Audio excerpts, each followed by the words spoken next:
nome. Que nós possamos, ó Pai, ser alimentados e transformados, ó Pai, e edificados. Nós cremos que grandes coisas o Senhor tem para a nossa vida. Que não saia da boca dele, ó Pai, nenhuma palavra que não seja do teu querer, mas usa o teu vaso como lhe apraz, para que nós possamos receber como uma semente em nosso coração e que ela possa crescer, florir e dar frutos. Não apenas frutos, mas bons frutos. E assim o seu nome ser glorificado. Assim nós cremos e te agradecemos em nome de Jesus. Aplauda o Senhor.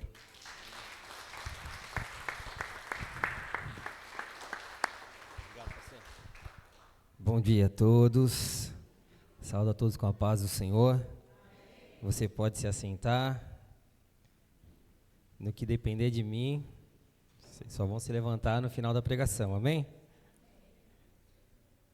Glória a Deus, uma alegria muito grande estar aqui nesta manhã, tendo mais uma vez a responsabilidade de estar ministrando a palavra de Deus.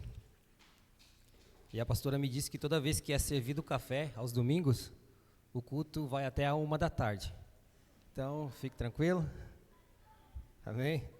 Brincadeira. Nós vamos, no máximo, não dá para ver daqui, que horas são agora? Amém? Acho que 9h30, 10h30 no máximo. Amém? Fique tranquilo, vai dar tempo de fazer o almoço. Abra sua Bíblia comigo no livro de Mateus, no Evangelho de Mateus, capítulo 7.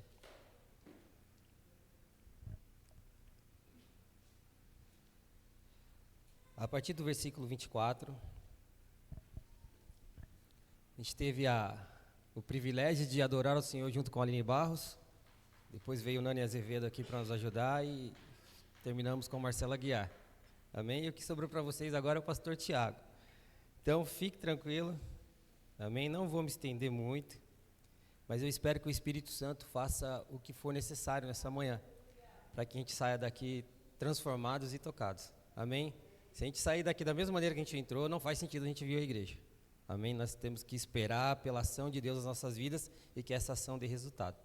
Eu estou vendo uma família diferente aqui, glória a Deus, família da Adelina. Todos são cristãos? Amém? Não? Todos são? São cristãos todos? Não? Ah, que bom. É um privilégio muito grande ter vocês aqui nessa manhã, amém?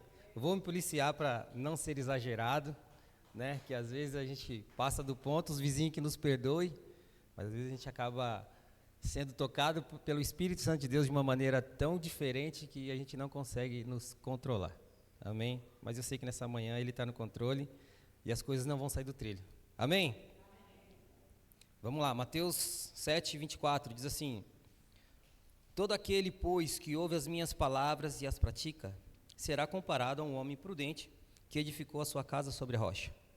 E caiu a chuva, transbordaram os rios, sopraram os ventos e deram com ímpeto contra aquela casa, que não caiu, porque fora edificada sobre a rocha. E todo aquele que ouve as minhas palavras e não as pratica, será comparado a um homem insensato, que edificou a sua casa sobre a areia. Caiu a chuva, transbordaram os rios, sopraram os ventos e deram com ímpeto contra aquela casa. E ela desabou, sendo grande a sua ruína. Amém? Solte aí, feche teus olhos mais um instante. O pastor Vanderlei orou por mim e agora eu quero orar pela palavra. Senhor, meu Deus e meu Pai, te louvo, Senhor, por essa oportunidade nesta manhã. Peça ao Teu Espírito que o Senhor toque aos nossos corações, ó Pai, e que nada que aconteça neste lugar venha a ser da minha vontade, que venha a ser a vontade do Teu coração, que nós possamos ser, Senhor, transformados, fortalecidos e mudados pelo agir de Tuas mãos sobre as nossas vidas, e que nós queremos, ó Pai, nesta manhã, que o nosso coração seja como terra fértil, disponível à Tua semente, e que nós possamos entender, Senhor, que esse fruto tão precioso, gerado, ó Pai, através da Tua palavra, venha crescer em nossos corações, para a glória do Teu nome, Jesus. Amém. Manula, tem um fundo aí, Manula? Só para não ficar a minha voz bela que Deus me deu. Só não vai dormir, queridos. Amém, obrigado. Queridos, eu gosto tanto desse texto, que foi acho que um dos primeiros quando eu me converti e passei a tentar ler e entender com ênfase. E é tão interessante isso quando você vem para este texto, porque a gente gosta muito de ouvir a palavra de Deus e entender aquilo que o o processo do crescimento, o processo de desenvolvimento em nossas vidas, através da palavra de Deus, através da ação do Espírito Santo, é capaz de produzir na vida do ser humano. E a gente está aqui todo culto pregando, cantando, e isso tem que surtir em nosso coração uma transformação. Quando eu canto, quero ser como um farol nas mãos de Deus, né? Iluminar onde não tem luz, ou brilhar nas trevas, como flecha na mão do arqueiro, e nós pensamos naquilo que o Senhor pode produzir em nossas vidas, naquilo que não vem de nós. Não é a nossa capacidade humana, não é a nossa forma de estudar algo ou se dedicar a algo que pode trazer frutos diferentes. Aquilo que só Deus pode proporcionar às nossas vidas. Aquilo que só o Senhor Jesus pode realizar em nossos corações, na nossa família, na vida dos nossos filhos, no nosso casamento, no nosso trabalho. Tem coisas que não é o nosso poder, não é aquilo que nós fazemos, é aquilo que o Espírito Santo de Deus produz em nossas vidas. Isso é um milagre, isso é aquilo que nós não temos condições de tocar muitas vezes, mas nós entendemos que foi a manifestação da graça de Deus sobre o nosso coração. Uma oração que nós apresentamos diante de Deus, num momento tão comum do nosso culto, e nós apresentamos à nossa família. Quantos livramentos, quantas ações de Deus que nós muitas vezes nós nem imaginávamos que podia acontecer, e Deus permitiu. E Deus não deixou que acontecesse. Porque nós entregamos diante de Deus, nós manifestamos aquilo que nós ouvimos e realizamos através de um coração cheio de fé, cheio de esperança. Oramos pelos nossos filhos, para que sejam guardados por Deus, e aí nós entendemos que os anjos do Senhor acampam ao redor daqueles que os temem e os livram. E a Bíblia nos ensina que anjos são espíritos ministradores, enviados a servir aqueles que hão de herdar a salvação. Tudo isso é produzido em nosso coração como uma semente. E aí Jesus está aqui agora no capítulo 7 de Mateus, e eu acho impressionante isso, porque Mateus era um cobrador de impostos, era alguém a serviço do Império Romano, jogava contra o time dele, um judeu. E eu acho impressionante isso, porque Mateus senta para escrever esse texto, e aí ele começa dizendo lá no capítulo 5, as bem-aventuranças, e aí eu acho que é a parte que todo mundo gosta. Bem-aventurado, bem-aventurado, feliz é aquele, feliz é aquele, feliz é aquele, porque a gente gosta de ouvir coisas positivas. Isso acalenta o nosso coração, traz paz ao nosso espírito, mas quando Deus começa a nos direcionar de uma forma um pouco mais dura, uma forma um pouco mais, posso dizer, não tão delicada, mas as lições que nós carregamos pelo resto das nossas vidas são aquelas que pesam na nossa alma, são aquelas que trazem peso ao nosso coração. Poxa Deus, eu fiz errado, podia ter feito certo e não fiz. E aí são essas lições que nós carregamos para dentro do nosso coração e dizendo, não vou cometer o mesmo erro. Jesus está ensinando, e se você pegar a Bíblia, depois dos 12 anos até os 18 anos, Jesus não aparece mais. O que aconteceu nesse período nós não sabemos, nenhum dos apóstolos relataram. Mas 18 anos Jesus está fora de cena. O último registro, Jesus com 12 anos, é esquecido no tempo pela família, e ele está lá diante do Sinédrio, ensinando a palavra de Deus, se revelando ao povo. Jesus com 30 anos, reaparece novamente, para ser batizado no Jordão por João Batista. E aí ele sai para ser tentado pelo diabo, durante 40 dias. Depois disso, Jesus inicia seu ministério. 30 anos era a maior idade para um mestre. Assim como nós temos a necessidade de ter 18 anos de idade para dirigir, naquela época, os judeus, um homem para ser mestre, ele tinha que ter no mínimo 30 anos de idade. Por isso que Jesus começa seu ministério tão tarde. E Jesus ensinando. No 5, Jesus começa a falar sobre a forma como nós temos que nos relacionar. Não levantar falso testemunho. A como nós temos que conduzir a nossa vida em relacionamento com as pessoas. Se você voltar no 5, deixa eu voltar aqui, queridos.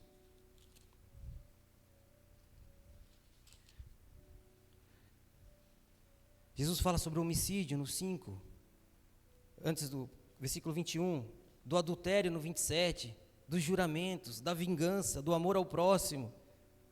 E aí a lição tão importante que nós carregamos, e muitas vezes eu particularmente tenho emoldurada na minha parede. Mateus 6:9, a oração do Pai Nosso. Amém? Quando oreis assim: Pai nosso que estás no céu, santificado seja o teu nome. Jesus começa a deixar o povo num lugar de intimidade. Começa a tratar de problemas sociais. E aí começa a levar o povo no lugar aonde só Deus pode alcançar, que é o Espírito. Isso é lindo. Jesus trata dos problemas de relacionamento entre eles e vem tecendo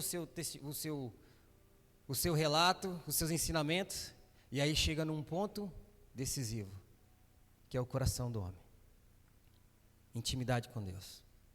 E nós oramos essa manhã, pedindo a Deus para que Deus faça algo pela nossa casa, pela nossa família, e usamos a autoridade, mas a autoridade só vem com intimidade.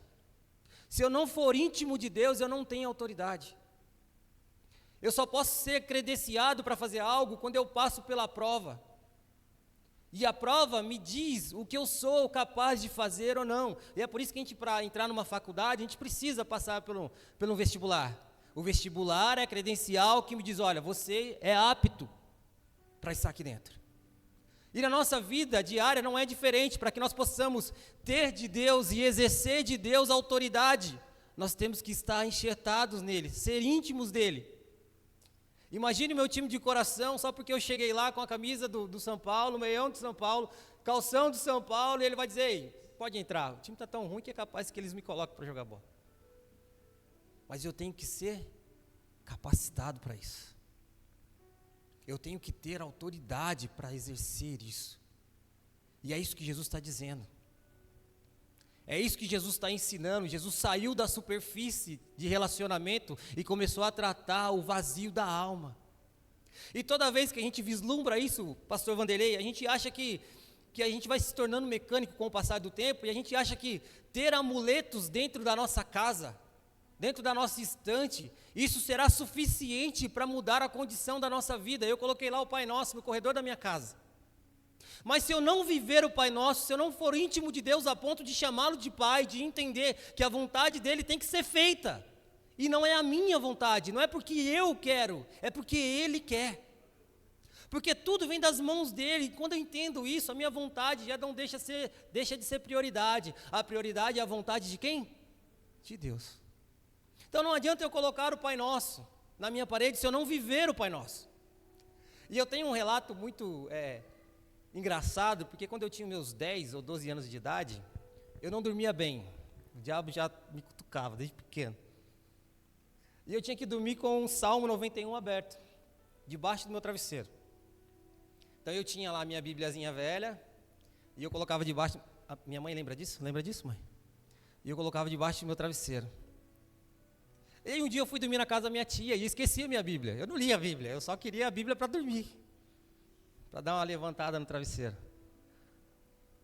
E eu cheguei na casa da minha tia, falei, tia Lena, Assembleia de Deus até, nossa, o fio de cabelo, cabelão, saião, tia Lena, Assembleia pura. Falei, tia, eu preciso dormir, mas eu esqueci a minha Bíblia. Ela falou, você vai ler a Bíblia? Eu falei, não, tia, eu abro no Salmo 91 para eu poder dormir, coloco embaixo do travesseiro. Eu, imaginando na minha simplicidade, falei, poxa, minha tia é da Assembleia, né? Ela, eu não vou dar minha Bíblia nova para você colocar debaixo do seu travesseiro. Falei, tia, mas eu não durmo sem a Bíblia. Tia Helena olhou para mim e disse, o Salmo 91 não tem que estar debaixo do seu travesseiro. O Salmo 91 tem que estar dentro do teu coração. E aquilo, no primeiro momento, foi uma afronta para mim, porque eu imaginava que ela me daria a Bíblia. Mas ela foi um instrumento de Deus para dizer que aquele que habita no esconderijo do Altíssimo, sobre a sombra do Onipotente, descansará, eu estarei debaixo das asas dele. Querido, a verdade começa a ser verdade no nosso coração quando nós aplicamos e vivemos. O Sermão do Monte é lindo? É maravilhoso? Mas atribui a nós responsabilidades. Manula, abre para mim Tiago 1, 22.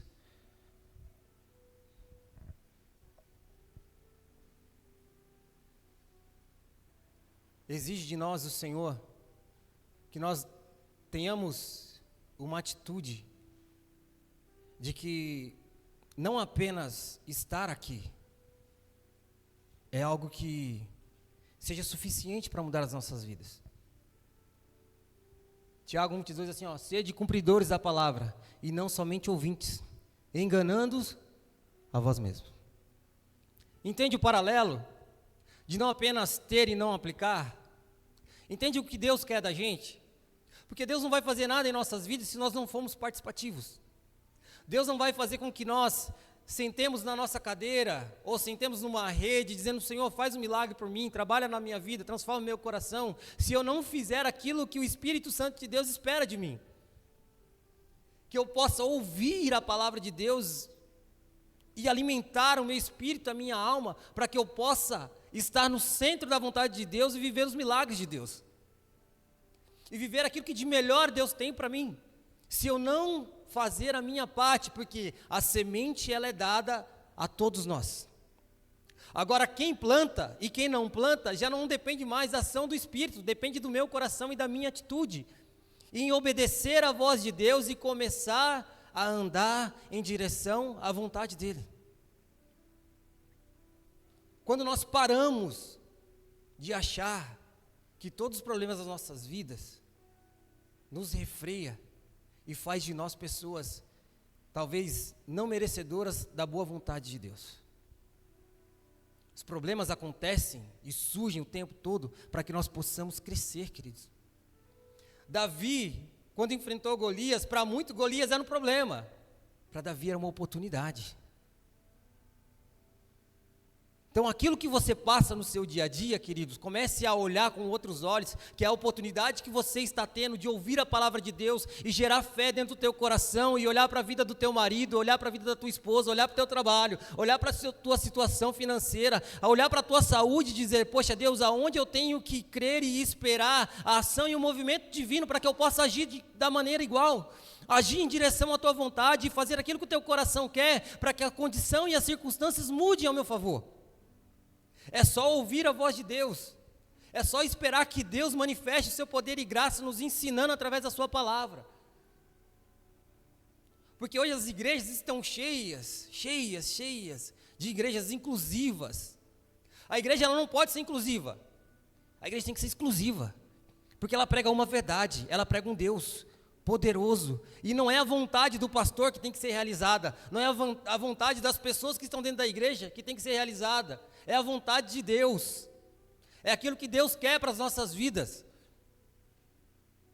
E aí nós perdemos tanto tempo, porque nós só queremos ouvir aquilo que acalenta o nosso coração. E o povo era assim.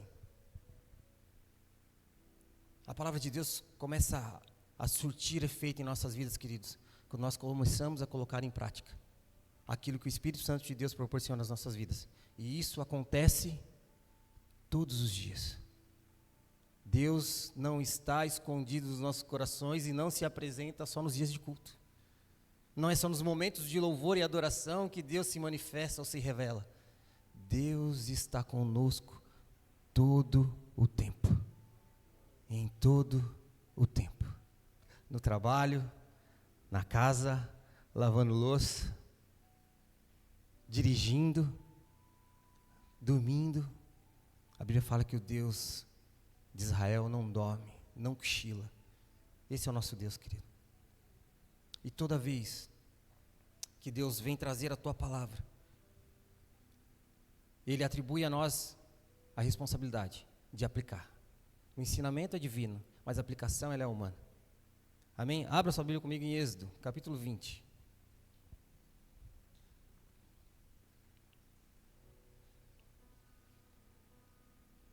Deus queria sempre direcionar o povo. E Deus começa a tecer os seus ensinamentos. O que está aí registrado em Êxodo capítulo 20? Alguém pode ser ousado e corajoso?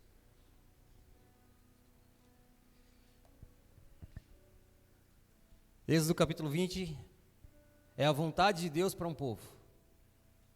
No meu subtítulo aqui, no meu título diz os 10 mandamentos, que é algo de cinema. Já vimos em roteiro de Hollywood. Mas aí, o 19 e 16, talvez aí na mesma página, diz assim, ó: ao amanhecer do terceiro dia, houve trovões e relâmpagos, e uma espessa nuvem sobre o monte, e muito forte clangor de trombeta, de maneira que todo o povo estava no arraial e estremeceu. Moisés levou o povo para fora do arraial, ao encontro de Deus, e puseram-se de pé no monte, e todo o Sinai fumegava, porque o Senhor descera sobre ele em fogo, e a sua fumaça subiu como de fornalha, e todo o monte tremia. Ei, antes de Deus dar os 10 mandamentos, antes do Senhor dar o sermão da montanha, ele se manifesta de forma diferente. O povo queria as ordenanças de Deus, a direção, mas Deus precisava se revelar a eles antes. Pensa num monte tremendo, fumaça levantando, era Deus se revelando àquela nação e àquele povo. E toda vez que Deus quiser nos direcionar a algo, Ele manifestará o seu poder e graça sobre as nossas vidas. Toda vez que o povo se pedia e Deus direcionava o povo, Deus se manifestava de forma diferente, queridos. Deus está se manifestando todos os dias e todas as vezes que nós abrimos o nosso coração para chegar mais perto dEle, Deus manifesta o seu poder e graça em nosso coração. Assim como foi com aquele povo, Deus começa a manifestar o seu poder e graça antes de estender os 10 mandamentos ao coração humano. Toda vez que Deus quiser se relacionar com o homem, Ele manifestará o seu poder e graça. Nós precisamos da manifestação de Deus em nossas vidas, porque muitas vezes nós somos tão incrédulos, e Deus sabe disso. Deus sabe que o nosso coração está fadado ao erro e ao fracasso por causa da nossa natureza humana. Mas Deus, com seu poder e graça, se manifesta em glória para que nós possamos ser cheios da presença dEle. E a partir deste momento, o Espírito Santo de Deus começa a ministrar aos nossos corações. Deus se manifestará, Deus se revelará, Deus tocará o teu coração e a tua alma, e a vontade dEle será revelada dentro de você. Foi assim durante a história. Quer ver outro exemplo? João capítulo 4.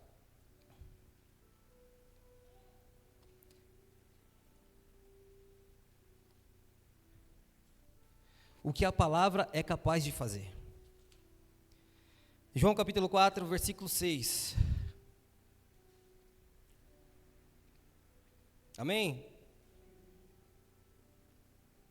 Estava ali a fonte de Jacó, cansado da viagem, Jesus cansado da viagem. Assentou-se Jesus junto à fonte, por volta da hora sexta, por volta da meio-dia.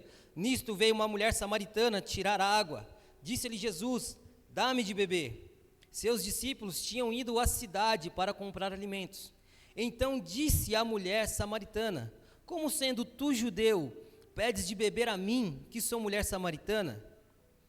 Replicou-lhe Jesus: se conheceres o dom de Deus, e quem é que te pede, dá-me de beber, tu lhes pedirias, e ele te daria a água viva.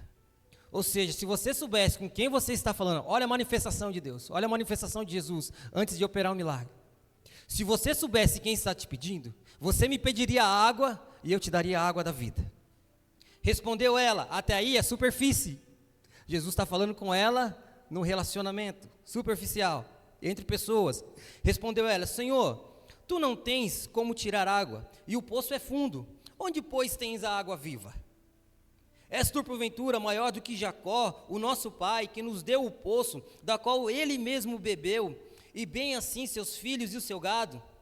Afirmou-lhe Jesus: quem beber desta água, tornará a ter sede. Aquele, porém, que beber da água que eu lhe der, nunca mais terá sede.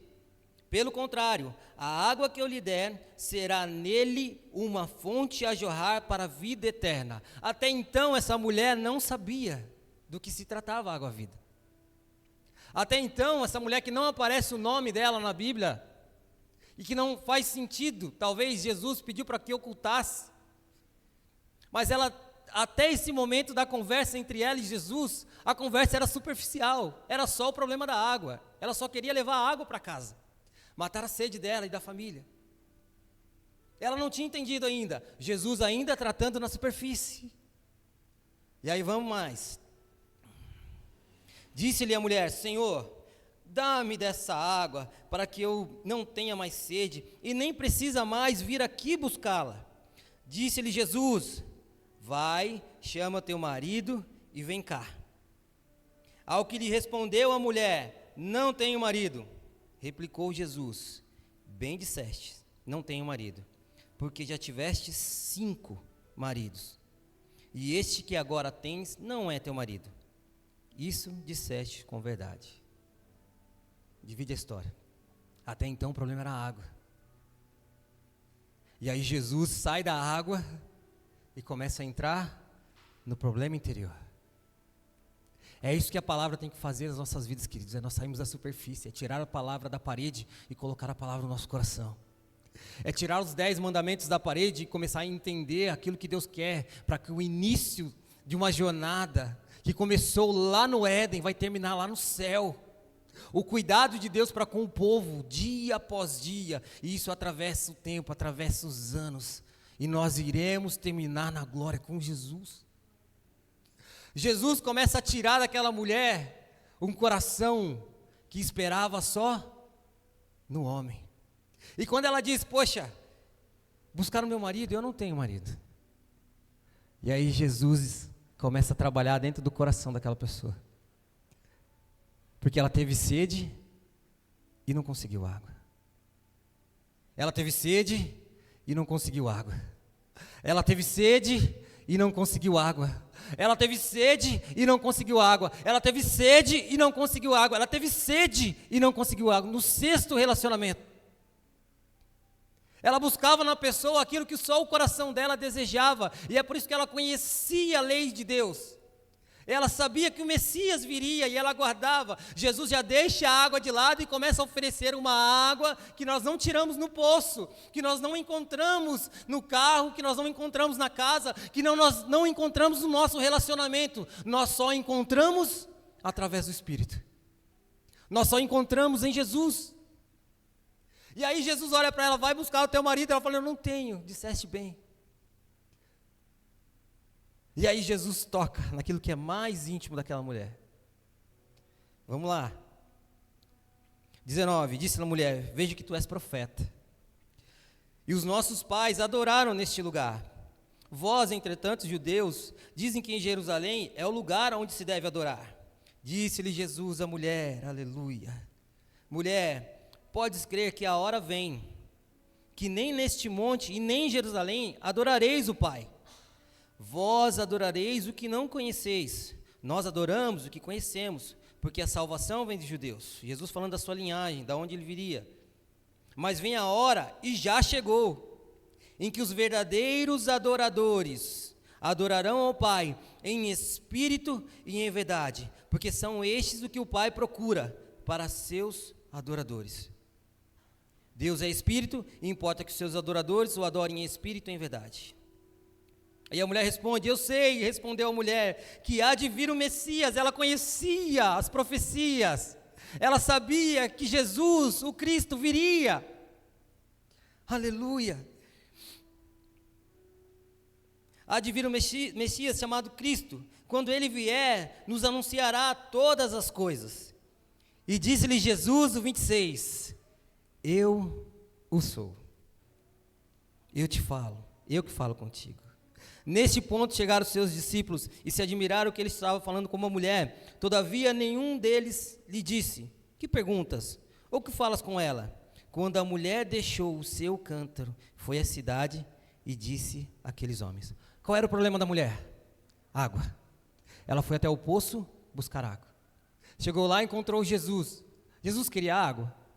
Estava com sede, mas não era a intenção de Jesus beber água naquela hora. Jesus oferece água viva. Ela volta para casa com água? Ela volta para casa com água? Não.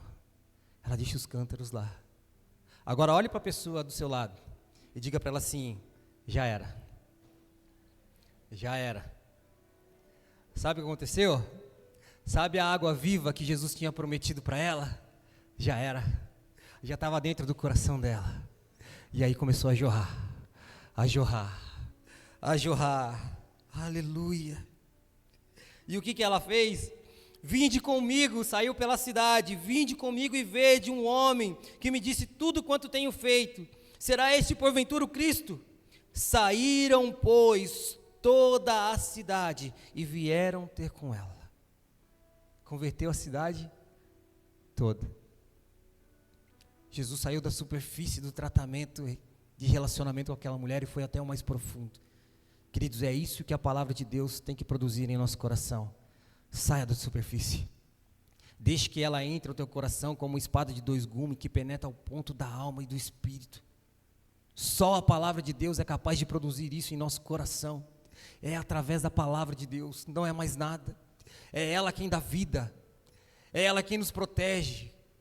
É ela quem nos dá o direito de acesso. Assim como você, como consumidor, tem o seu código de defesa do consumidor, quando você compra algo, diz, olha, eu não vou ficar com isso, porque o código de defesa do consumidor me garante que eu não preciso levar para casa. Que nós possamos ter a mesma convicção e a mesma certeza daquilo que nós temos direitos e acesso à graça e à vontade de Deus nas nossas vidas. É entender de onde vem e para onde eu vou. É entender o que Deus está fazendo na minha casa, no meu casamento, na vida do meu filho, porque eu sei que a palavra de Deus está aperfeiçoando as nossas vidas, os nossos corações. Quando Paulo estava preso e depois de adorar durante a noite, um trovão e um terremoto abalou aquele lugar, Paulo teve a convicção, aquele homem queria morrer, mas Paulo disse a ele, crê no Senhor Jesus Cristo e será salvo tu e a tua casa. É convicção da palavra. Eu não preciso ficar correndo atrás de profecia ou do homem. Eu preciso correr atrás da palavra, viver a palavra, estudar a palavra, meditar na palavra, crer na palavra e cada dia mais estudar e meditar, estudar, porque é pela palavra. É pela manifestação de Deus, o seu poder através da ação da palavra. Por isso que nós temos que estar focados. Traga a Bíblia para a igreja. O pastor está lendo o que está escrito na Bíblia? Tá. O pastor não está lendo, então vá para casa, medite, medite, medite, e o Espírito Santo de Deus vai te revelar. É não viver esperando a palavra que caia do púlpito, mas é estar junto a ela, meditando nela, lendo, estudando. É pela palavra, queridos. É pela palavra. Gênesis 3, capítulo 5, abre para mim, Manula, por favor. Adão tinha no jardim a palavra de Deus. Deus disse para ele, olha, de toda árvore você pode comer, de toda árvore, talvez um jardim imenso, o lugar mais lindo da face da terra, nos primórdios da humanidade. Deus disse a Adão, coma de tudo, menos dessa.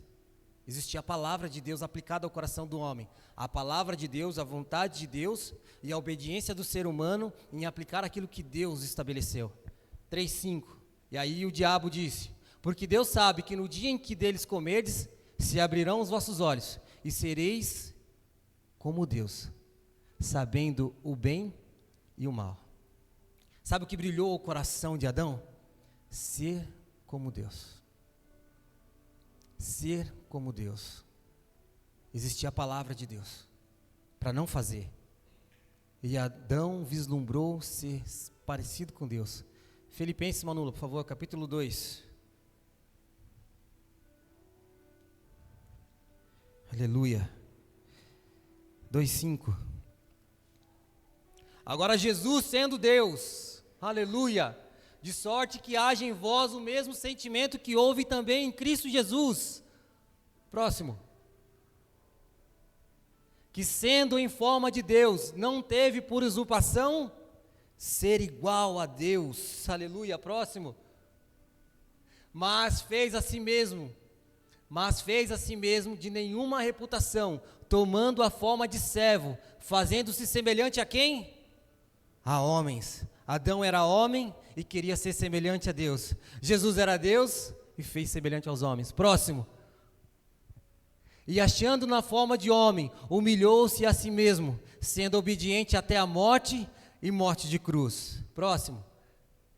Por isso também Deus o exaltou soberanamente e lhe deu um nome que está acima de todo nome. 10. Para que ao nome de Jesus se dobre todo o joelho dos que estão nos céus e na terra e debaixo da terra. 11. E toda língua confesse que Jesus Cristo é o Senhor, para a glória de Deus Pai. Mesmo sendo Deus, não teve por usurpação ser igual a Deus, se tornou igual ao homem. Esse é o nosso Jesus, querido. Sabe como é que Jesus venceu o diabo no deserto? Acho que é Mateus capítulo 4. Abre em Manula, só para a gente finalizar. Mateus 4, versículo 4.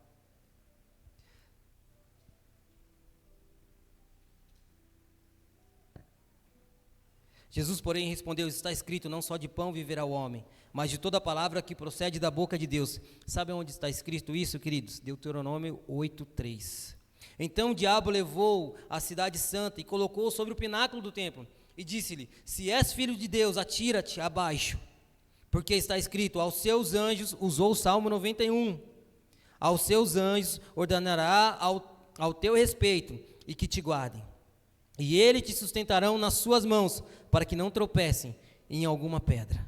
Salmo 91. Respondeu Jesus: também está escrito, não tentarás o Senhor teu Deus. Deuteronômio 6:16. Levou o diabo ainda a um monte mais alto, mostrou-lhe todos os reinos do mundo e a glória deles, e lhe disse: tudo isso te darei, se prostrares e me adorares. Então Jesus lhe ordenou: retira-te, Satanás, porque está escrito, ao Senhor teu Deus adorarás, e só a Ele darás culto. E aí o que aconteceu no 11? Com isso o diabo o deixou, e eis que vieram anjos e o serviram. Jesus venceu a tentação do diabo depois de 40 dias jejuando com a palavra. E eu te pergunto, como você quer vencer a sua vida? Como você quer vencer com a sua família? Como você quer vencer no seu trabalho? Com as suas forças ou com a palavra? A decisão é nossa. O fato de edificarmos a casa, por mais que ela seja simples ou bela, pequena ou grande, o que é mais importante não é aquilo que nós vemos, é onde ela está firmada. A parte mais importante de uma edificação não é aquilo que os olhos podem ver, é aquilo que os olhos não veem, é onde ela está alicerçada. E nesta manhã você tem a oportunidade de aplicar aquilo que Tiago falou. Capítulo 1, versículo 22. Não seja ouvinte. Não seja ouvinte, querido, não seja simpatizante do Evangelho. Seja praticante da palavra de Deus. Leia a palavra, viva a palavra. Examine a palavra. É por ela que o cristianismo ainda continua de pé. É por ela que ainda todos os domingos e todas as segundas e todas as terças, todas as quartas, que continuam pessoas sentadas em um monte de templo, espalhado pelo Brasil e pelo mundo, porque existe uma palavra sólida, porque existe uma palavra viva, porque existe uma palavra rema, porque existe uma palavra que ensina, porque existe uma palavra que doutrina, porque existe uma palavra que direciona, e existe uma palavra que nos garante que Jesus veio para nos salvar e nos dar vida e nos levar para o céu.